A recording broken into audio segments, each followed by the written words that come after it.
آج مشکل ترین حالات ہیں،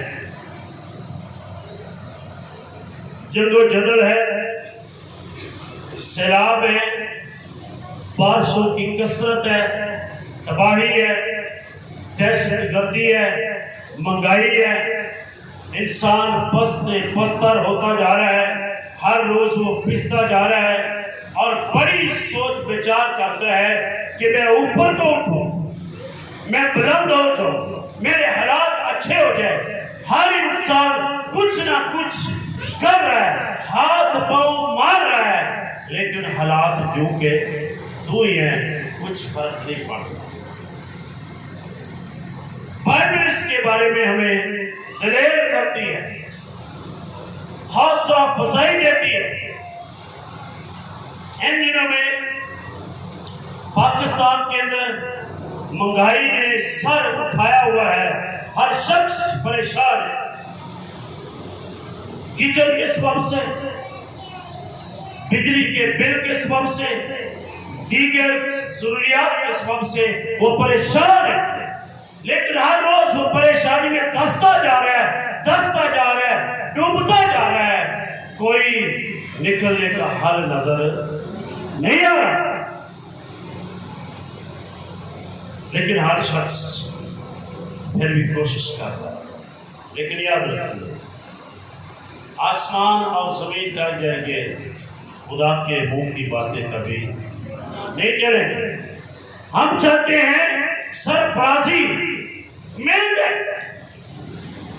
بائبل کا ایک اصول ہے، آئے میرے ساتھ نکالیے، 75 زبور ہے،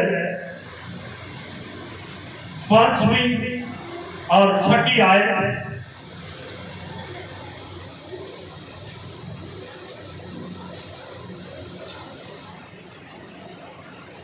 اپنا سین اونچا نہ کرو، گردن کشی سے بات نہ کرو، کیونکہ سرفرازی نہ تو مشرق سے، نہ مغرب سے، نہ جنوب سے آتی ہے، بلکہ ہمارا خداوند جو آسمان پر ہے اس کی طرف سے آتی ہے۔ آمین آمین۔